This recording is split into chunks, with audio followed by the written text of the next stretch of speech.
Bismillahirrahmanirrahim. Satu kenikmatan saya temukan ketika saya membuka kitab Nihayatul Alam karya Profesor Dr. Muhammad bin Abdurrahman Al-Arifi, dan juga di dalam kitab yang sama An-Nihayah fi Fitan wal Malahim, saya menemukan ada hadis Rasulullah SAW. Hadis ini berbicara tentang indikasi bahwa Imam Mahdi yang dijanjikan Allah melalui lisan Rasulullah akan datang sebagai pemimpin umat Islam di akhir zaman ketika khilafah tegak di muka bumi ini. Itu diberitakan oleh Rasulullah dengan ciri-cirinya seperti ini. Pertama, Rasulullah SAW bersabda, "Ubashirukum bil mahdi yakhruju fi akhiri ummati." Aku berikan kabar gembira kepada kalian tentang Al-Mahdi yang akan keluar dari akhir fase umatku di akhir zaman. Ya, cirinya apa? Inda ikhtilafi minan nas wa zalazila, yaitu ketika umat manusia berselisih, umat manusia bertentang dan berperang, serta ketika gempa bumi di mana-mana. Jadi kalau umat manusia sudah berselisih dan berperang dan gempa bumi di mana-mana, itu pertanda Imam Mahdi akan muncul. Sudahkah manusia berselisih hari ini? Sudahkah peperangan terjadi di mana-mana? Kemudian sudahkah gempa bumi terjadi di mana-mana? Berarti sebentar lagi ya Imam Mahdi datang. Sudah siap menyambut beliau? Yang kedua, indikator kedatangan Imam Mahdi adalah Rasulullah bersabda, "Yaktatilu thalathatun inda kangsikum." Akan berperang 3 orang laki-laki di sisi pembenaran kalian. Pembenaran kalian ini maksudnya Ka'bah. Jadi akan ada 3 laki-laki di tanah Arab yang mereka berperang berebut kekuasaan. Kulluhum ibnu khalifatin, 3-3-nya putra raja, putra mahkota. Khalifah di sana bermakna mulkan. 3-3-nya putra raja. Jadi kalau ada 3 putra raja berebut kekuasaan di sekitar Ka'bah, itu pertanda Imam Mahdi akan muncul. Kemudian 3 orang laki-laki yang putra mahkota tadi berebut kekuasaan tidak berhasil, kata Rasulullah. Tsumma la yasiru ila wahidin minhum, tapi kekuasaan tidak berhasil mereka dapatkan oleh salah satu dari mereka, satu pun tidak berhasil. Hatta tatwa rayatun sudun min kibalin masik, sampai muncul panji hitam dari arah timur. Rasulullah berada di mana? Di Madinah. Madinah timur tengah. Rasulullah mengarahkan telunjuknya ke arah timur. Yang dimaksud Rasulullah timur itu mana? Saya yakin Indonesia. Dan negara Islam terbesar penduduknya Muslim di mana?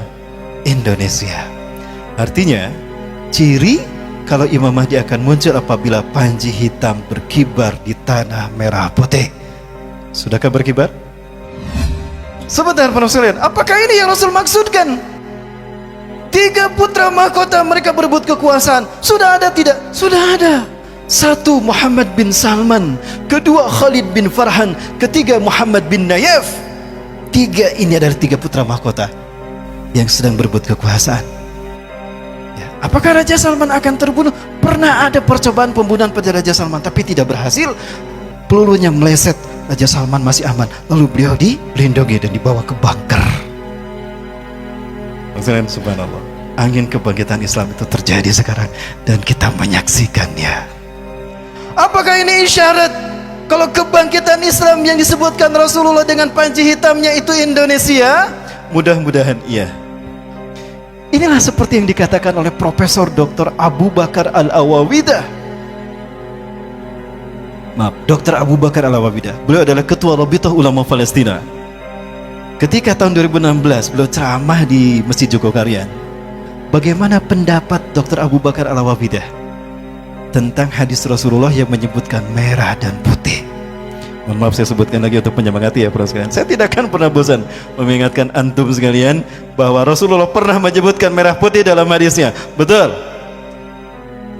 Seperti apa hadisnya? Baik, saya bacakan hadisnya. Ini ada dalam Sahih Muslim, Kitabul Fadail, bab fadlun Nabi sallallahu alaihi wasallam an syaidil khalaik. Ya, Rasulullah SAW bersabda, "Inna Rabbi zawaliyal arda." Sesungguhnya Tuhanku melipatkan bumi ini untukku.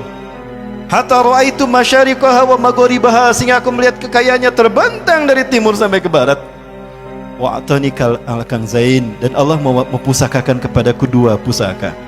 Allah memberikan kepadaku 2 pusaka, al-ahmar wal abyada, pusaka merah dan pusaka putih.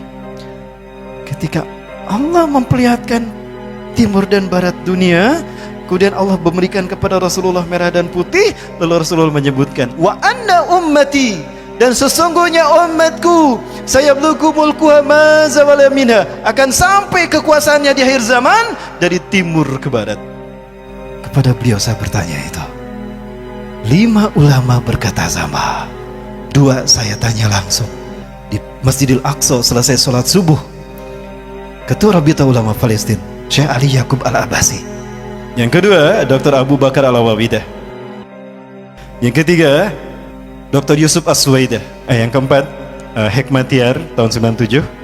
Yang kelima Abu Sabar Zarqawi. Intinya para sekalian, 5-5-nya mengatakan, dan yang menarik adalah apa yang beliau katakan, Dr. Abu Bakar Al-Awawidah. Apa itu? Ala kulli biladil muslimin alladzina yaqbaluna al-islam dinahum, antum ya Indonesia lam yahtarakumullah liqiyadi qimati hadzal din fi akhir zaman qabla sa'ah. Dari semua negara yang menerima Islam sebagai agamanya, tinggal kalian Indonesia yang belum Allah pilih untuk memimpin kebangkitan Islam. Allahu Akbar. Maka ifafillah, fahamilah hikmahnya bahwa dizoliminya umat Islam Indonesia hatal yaum itu merupakan fit and proper test, uji kelayakan dari Allah. Layakkah kita memimpin kebangkitan Islam? Maka pantaskah kita mundur?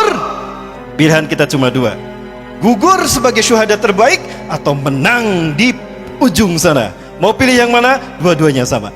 Baik, para sekalian, inna qabla tahdusul malhamatil kubra yanqasamullahu al-muslimin ila khayma ila salasatil aqsam.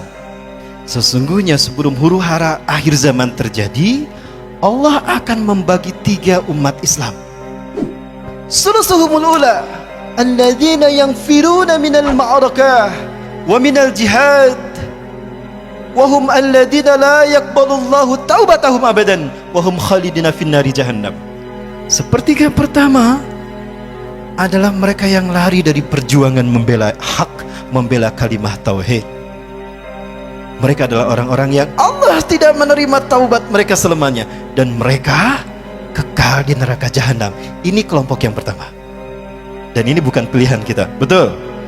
Nomor 2, siapa nomor 2 ini?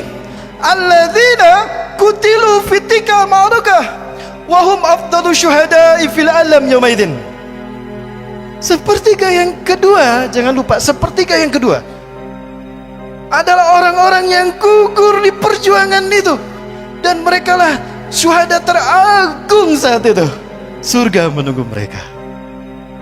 Wassadasumul akhirah, dan yang terakhir alladzina atahumun najah wan nusrah.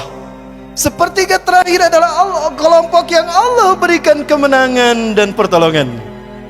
Mereka inilah yang kata Rasulullah SAW, Nabi Isa mengusap wajah mereka sampai berkata, inna makanaka fil jannah, makanaka fil jannah, anta min ahlil jannah, tempatmu di surga. Ya, sampai kamu ahli surga, kamu ahli surga. Itu kata Nabi Isa. Dan mudah-mudahan itu kita.